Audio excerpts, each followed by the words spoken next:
Hi guys! This is Liana and welcome back sa ating YouTube channel.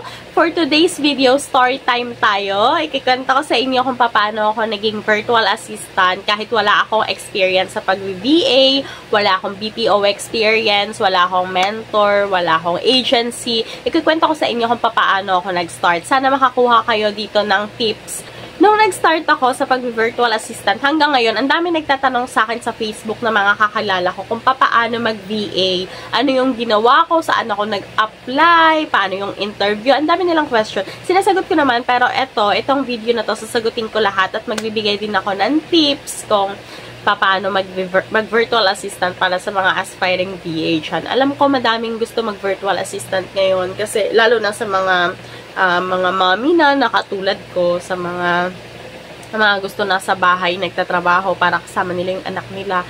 Maraming gusto mag-virtual assistant. Pero ano nga ba yung VA? Para sa hindi nakakaalam. Kasi nung nag-start ako dito, hindi ko rin alam kung ano yung mga ginagawa ng virtual assistant. Alam ko lang, narinig ko lang siya. Alam ko lang VA, narinig ko lang virtual assistant. Pero ano nga ba yung virtual assistant?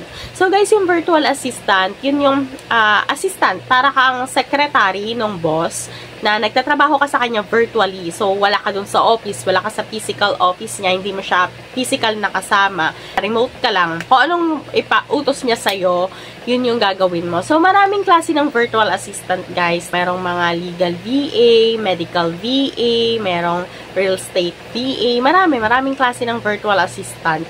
Nung nag-start ako mag-virtual assistant, gumawa ako ng profile ko sa iba't ibang platform tulad ng Upwork, Fiverr, LinkedIn, Indeed, lahat ng platform na nakikita ko na na-search ko. Nag-search ako kung ano yung mga freelancing platform. Gumawa ako ng profile ng account doon sa platform na yon. Tapos nung una, hindi pa ako marunong mag-optimize tong profile ko. Gumawa lang ako ng profile, wala siyang laman. Tapos, ang ginagawa ko, kapag may nakita akong job post, apply ako ng apply. Para lang akong spammer. Apply lang ako ng apply. Kailangan pala, kapag gumawa kayo ng profile, yung unang-una yung gagawin, pag gusto nyo mag-virtual assistant, gawa kayo ng account, ng profile ninyo sa mga freelancing platform, tulad ng Upwork, Fiverr, LinkedIn, Online Job PH, Indeed. Marami pang ibang freelancing platform, guys. Pero, yun na lang yung mararecommend ko sa inyo.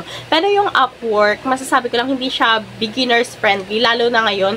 Iba na siya ngayon, guys. Iba na. Hindi na nga ako, wala na nga akong ina-applyan dun sa Upwork. Direct pala ako sa client, guys. Hindi na ako naka-platform. Pag sinabing direct client, hindi kami dumadaan sa platform. Wala rin akong agency, guys. Directly hired ako ng company. Kapag nakagawa na kayo ng profile sa mga freelancing platform, guys, makakakita kayo ng job post doon. Kung hindi pa kayo sigurado sa niche niyo, kung hindi niyo pa alam, basahin nyo yung mga job post. Tingnan nyo, kaya ko ba to gawin or hindi ko ba to kayang gawin? Kung kaya nyong gawin, applyan nyo. Then doon nyo nakikita kung ano yung niche nyo kung hindi pa kayo sigurado sa mga gusto ninyong applyan. Kasi maraming trabaho, guys. Maraming ginagawa ang mga virtual assistant. Iba-iba ang mga virtual assistant. Kaya, guys, yung mga nag-chat sa akin, nagpapaturo sila ng trabaho ko, which is hindi naman yun yung magiging trabaho nila kung maging virtual assistant sila, diba? Akala yata nila ginagatekeep ko sila. Pero hindi, guys. Kasi iba-iba yung mga virtual assistant. So, yun. Kapag nakagawa na kayo ng profile niyo sa mga freelancing platform, i-optimize nyo, guys. Yung sa akin kasi, nung nag-start ako, kaya hindi napapansin yung aking profile, hindi yun naka-optimize. Para lang siyang, wala siyang laman, wala siyang portfolio, wala siyang kahit anong introduction. Yun yung gawin niyo, guys. Gumawa kayo ng profile, lagyan ninyo ng laman, i-optimize niyo yung profile niyo. Meron akong pina-follow sa Facebook, search nyo Molongski. Yon. Meron siya mga video kung paano mag-optimize ng profile. So, follow nyo lang siya, guys. Yung nag-start ako, siya rin yung pinalo ko. Sinunod ko lang kung paano. Yun. Yung paggawa niya ng profile. Tapos yun, napansin na yung yung profile ko. Tapos, about naman sa resume. Mga nagtatanong kasi sa akin kung okay lang daw ba na hindi college graduate. May nagtanong sa akin na kaibigan ko.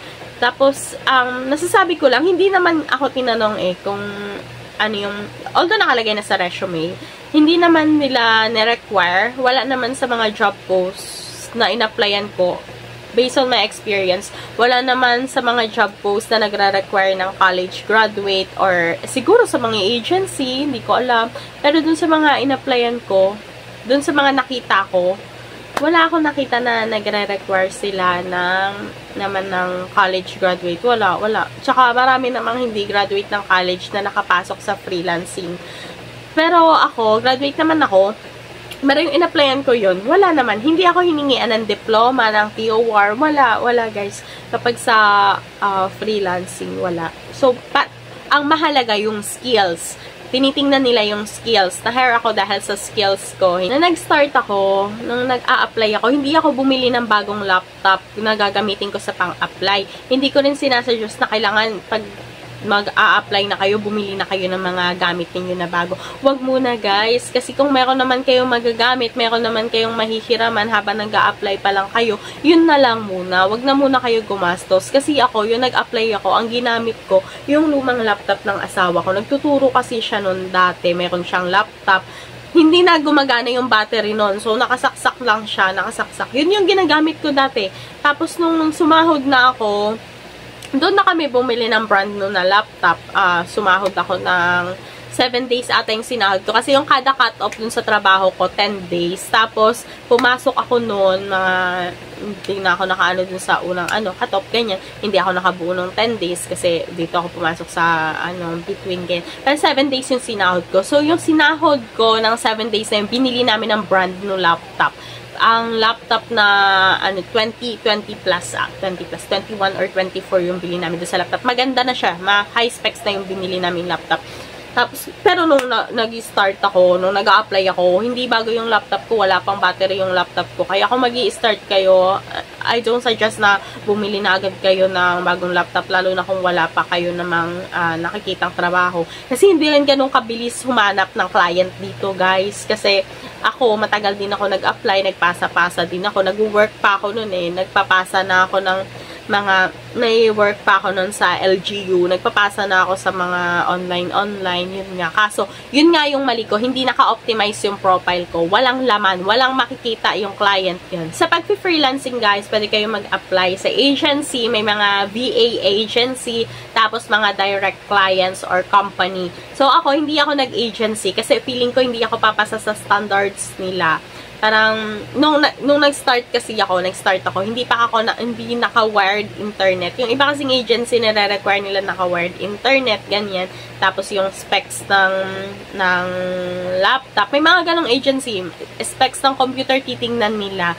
So, feeling ko, mataas yung standard ng agency. Wala pa akong experience doon, 'di ba? Wala akong BPO experience, wala akong experience sa pag-virtual assistant. So, feeling ko hindi ako papasa sa agency, hindi ko na tinry.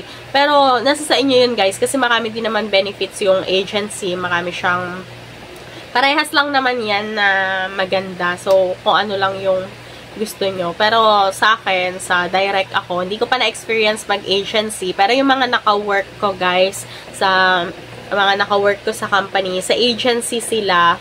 So, yun, may mga benefits yung agency nila. Yung sa amin naman, sa direct, maganda. Kasi, syempre, direct ka dun sa, hindi ka walang cut. Yung sahod, walang cut. Hindi ka hati ng agency, hindi ka under ng agency.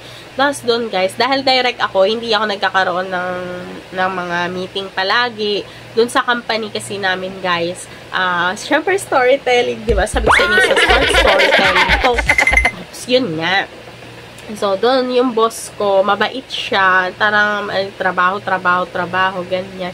Tapos, hindi kami nagkakaroon lagi ng meeting. Madalang makita once in a blue moon. Kahit sa spreadsheet, di kami masyado nagkikita.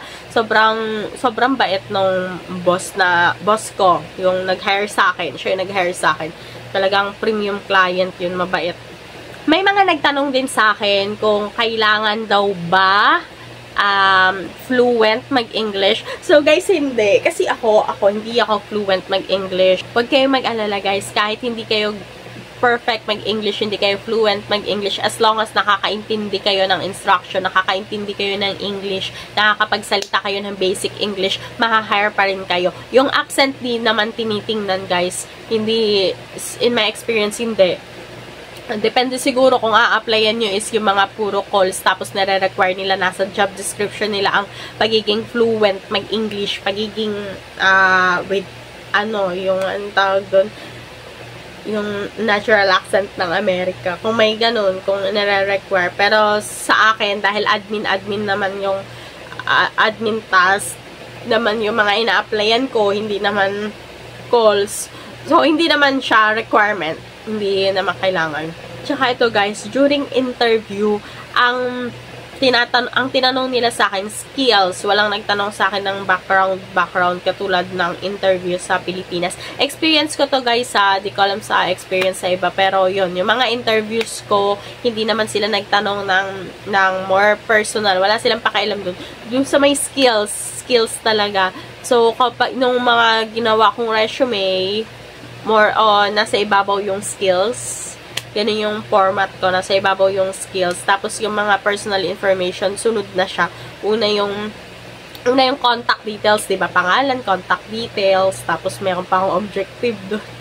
Objective, ganyan. Tapos, yung skills. Nakalagay din yung skills ko. Tapos, sinunod ko yung tinapos ko. Tapos, yung mga ibang personal information, nilagay ko din. Pero, sa baba na. Ganun. Mas important sa kanila yung skills. Doon sila talaga nagbabase. Yung in-interview na ako guys, no, na sabi niya sa akin nung boss ko, in-interview niya, I reviewed your resume. Sabi niya ganyan. Tapos, sabi niya, what makes you interested to apply ganyan sa kanilang company. Tapos yun lang yung question sa akin. Tapos, tinanong sa akin kung marunong ako mag Excel, tapos Word, tapos yung mga apps. Tapos, sabi ko na oo, techie ako, ganyan. Yun lang yung tinanong sa akin, guys. Bakit, anong reason yun, or bakit ako a-apply sa kanila, ano yung nagpa-interest sa akin para mag-apply sa kanila. Tapos, kung marunong ako mag-Word, ganyan. Word, tsaka Excel, tapos yung mga apps. Tapos, kung yun, yung mga admin, yun yung tinanong sa akin. Tapos, okay na. Akala ko nga hindi ako ma-hire kasi dahil first time ko makakausap ng foreigner na boss na nag-i-interview. Sobrang kaba, guys. Grabe yung kaba. Tapos, ewan ko, siguro na-hide ko naman yung kaba ko. Tapos, yun nga, English. First time ko talaga yun. Kasi galing nga ako hindi wala talaga akong experience Wala akong experience sa BPO. Di ako sanay sa mga English na ganyan. Di ko alam kung naintindihan niyo yung sagot ko. Buti na hair niya ako. Pero sa agency, alam ko, marami silang tinatanong and tinitingnan din nila yung specs ng laptop, tapos yung internet, kung gaano kabilis. Yun yung alam ko, guys, kasi yun yung kwento sa akin. Pero hindi naman ako nag-agency, so hindi ko rin alam kung yung bawat agency, syempre, iba-ibang agency, iba-iba din yung kanilang standards. So, yun yung nangyari sa akin, guys. Yun yung story ko kung paano ako naging virtual assistant. Nag-apply ako sa direct client, sa LinkedIn. Nagpasa ako ng aking resume. Tapos, na-interview ako. Yung nag-interview sa akin, direct siya, guys. Hindi siya agent. Direct siya, dun siya. Boss talaga siya dun na isang malaking department. Boss siya ng malaking department. Siya yung nag-interview sa akin. Tapos, na-hire niya ako dahil, yun, yung skills. Dahil kaya kong gawin yung trabaho. Tapos, yun guys, maganda din maghanap ng direct client. Pero kung nahihirapan kayo maghanap ng direct client dahil for some reason nahihirapan, ganyan, pwede kayo mag-agency, mag-search kayo ng mga virtual assistant agency at doon kayo mag-apply. Pag agency, alam ko may video introduction sila tungkol sa mga skills mo, kwento mo doon.